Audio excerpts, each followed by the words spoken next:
Assalamu alaikum. The topic I'm going to discuss today is going to be the relationship between the UK and Pakistan.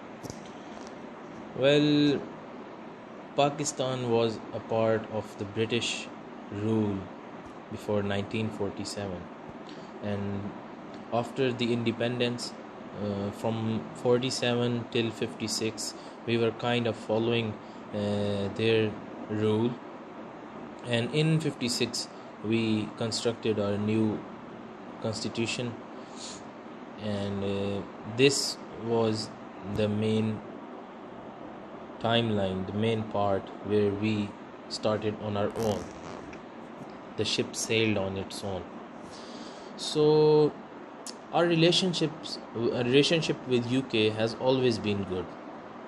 It has never been below the line, although some ups and downs are expected in each era, but they are always been up to the mark.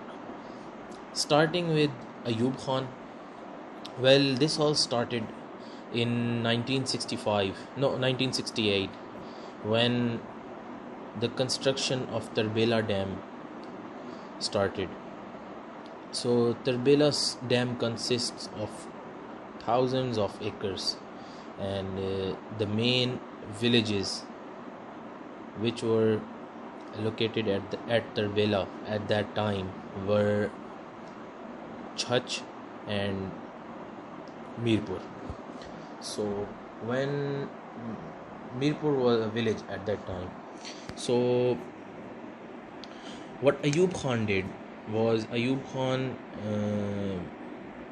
started a negotiation with the people of those villages, and they were not ready to give up their place for something like dam.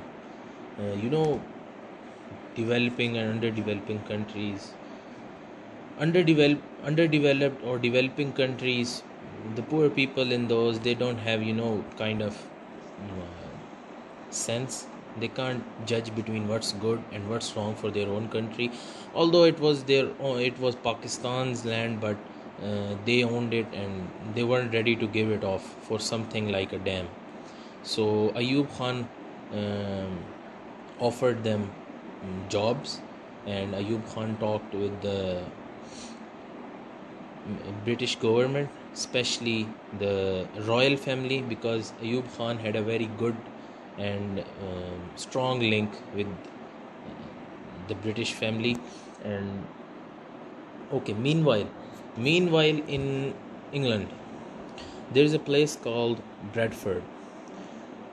This Bradford city is surrounded by mountains and extreme cold temperature. Like in winters, it reaches up to minus 35, while in summers it is around 5-6 degrees Celsius, which is kind of cold. And the British people weren't used to work in Bradford. While in Bradford there were many. Bradford was kind of industrial city, and there were many factories and industries, and and secondly, the British people, they used to take high salaries for their job in a city like Bradford. So it was in the interest of England to bring foreigners with cheap labor, so that their industries could run and they could earn more revenue, and they would pay less salary. And Pakistan was also in a kind of benefit that it was getting the land to make the dam. So from Pakistan, thousands of the people of Chhach and Mirpur migrated to UK in Bradford, where they started their jobs. And at first the jobs weren't easy. There were many deaths reported, but this was the step, this was the landmark after which the relationship between the two countries started vigorously towards peace and towards development. Later in 1966, that same year, Ayub Khan paid a visit, and while in 1977, the Queen of England came to Pakistan on a visit, official visit. Meanwhile, in the meantime, there were many trade and many negotiations held between the two countries, which were quite successful, like the tax collection treaty. While if people owned a property, or if people were doing business in Pakistan, so if they wanted to send their money to UK, or if the people were doing the business in UK and they wanted to send the money back to Pakistan, they would had to pay double taxes and double dues, from England part and the other from Pakistan's part.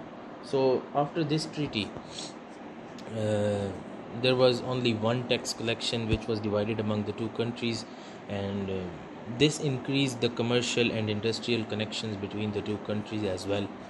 And later the advisory council, which further took the relationships into the next level.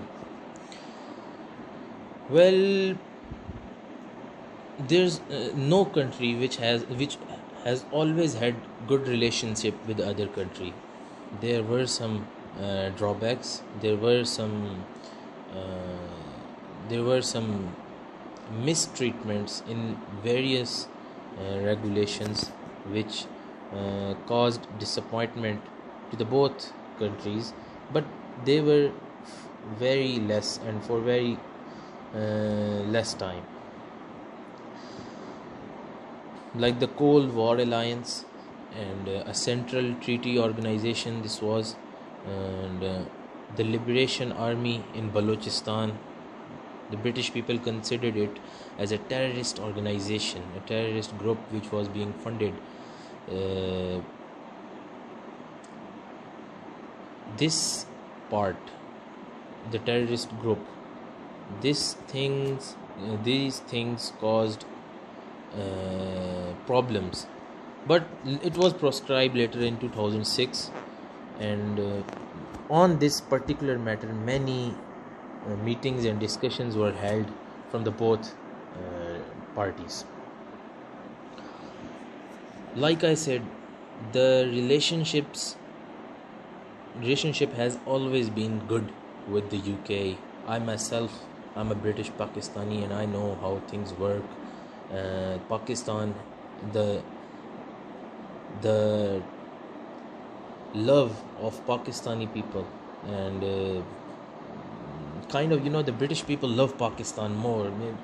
They know what tourism is in Pakistan. They know what